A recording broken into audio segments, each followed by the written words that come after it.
this pleasant day. I hope we're having a great time. Probably you're at work, probably you're home, probably you're driving, probably you're in traffic.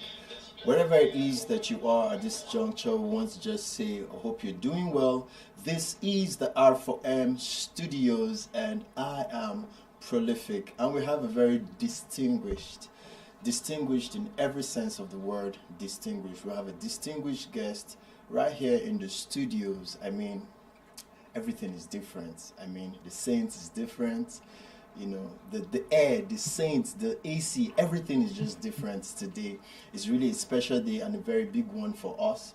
And we feel so delighted and honored to have our guests this afternoon. So just before I turn, I know you can see her already, but just before I turn to her, I'd like to read her profile, just a very brief about her, but she is indeed distinguished. And like I said, we are honored to have her in the studios this afternoon. All right, so she's Yodina known as the King of Women for the Eyisinayo. You see, I'd asked for me to be adopted so I could be a part of this clan, all right? So she's from the Eyisinayo clan that hails from the Ogori in Magongo local government area of Kogi State.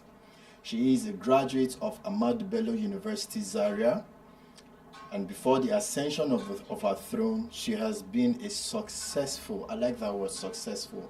She's been a successful she's been into successful confectionery catering outfits, which has been in operation for over 3 decades. Okay, over 3 decades. She's one of the forerunners of the International Cake Exploration Society. Kaduna State is a she's belongs to a professional association for sugar artists. I have a feeling she's probably going to tell me or ask me, hope you don't take so much sugar. I don't know. So we're going to find out what this community, this society is about. But yes, she is a professional. She belongs to that society. She also took her training as a teacher in the baking industry to train a lot of bakers who are doing very well in the industry now. No wonder she is called a grandma baker. All right, she's traveled far and wide. I know some of you are looking at her and you're wondering, really?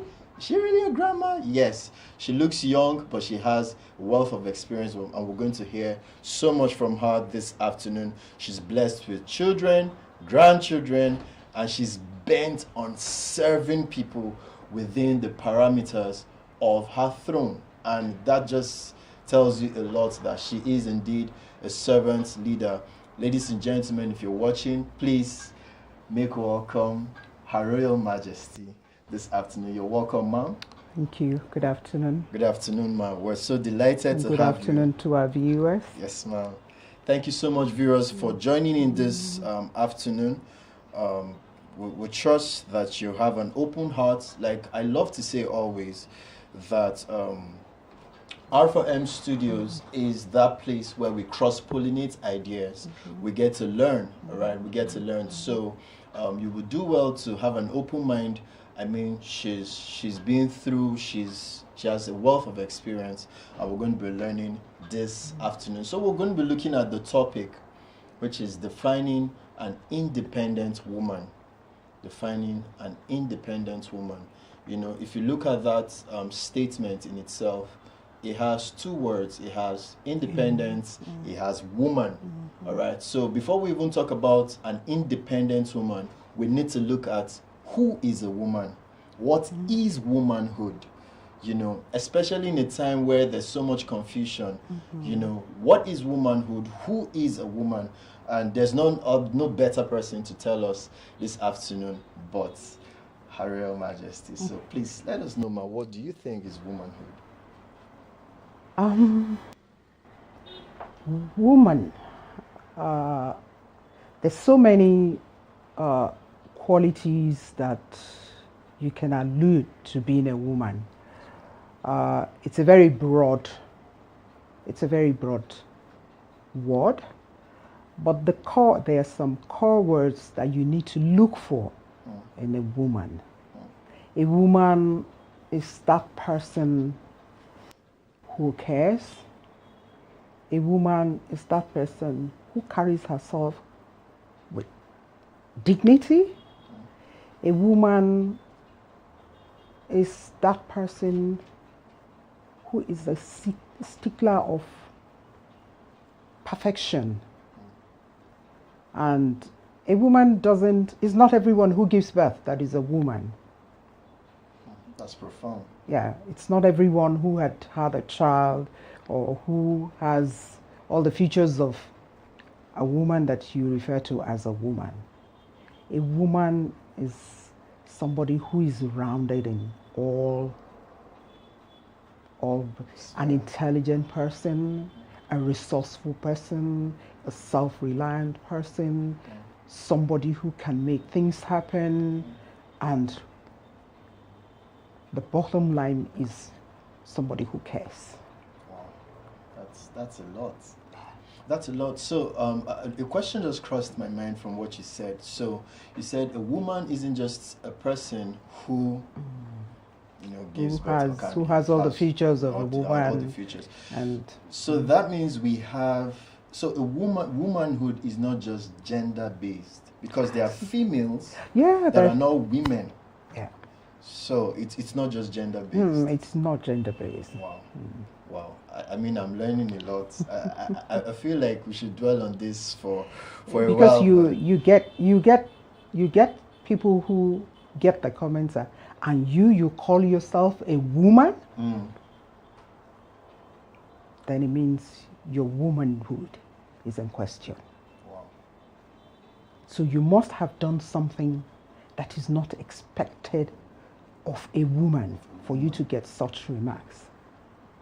So a woman has a way that she must comport herself. It's not by having the physique, the physiology of a woman that makes you a woman. No.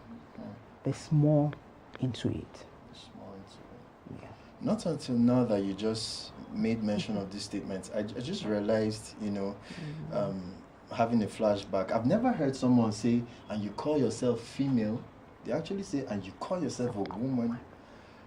And that's really something to think about, to ponder about. I mean, I hope we're having a great time already. I mean, this is loaded. So it's not just about being female.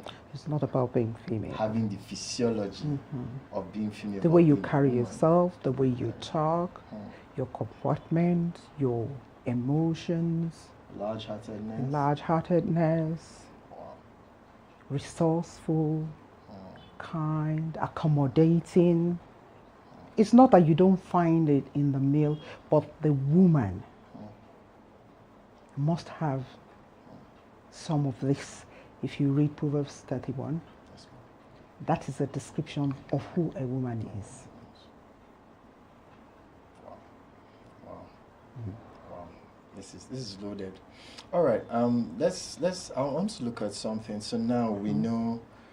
It's not just good enough for a lady to have the physiology. It's not. That's not it. That's not where it should. That's not from. Where you need to look at the lady and assess her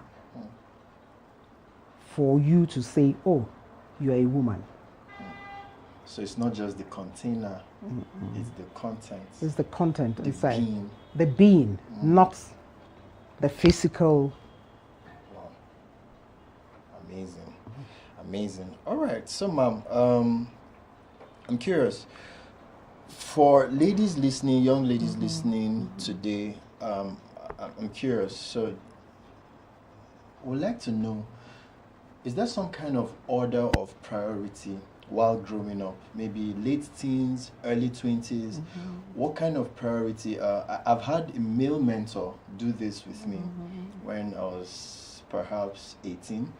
And he had to say, okay, you focus on this at this stage of your life, this at this stage of your life.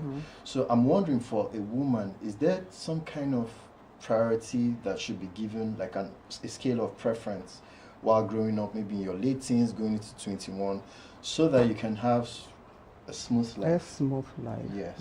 Of course, I know life has challenges, but then to an extent, being able to have a balanced life such that you're not putting the cart before the horse.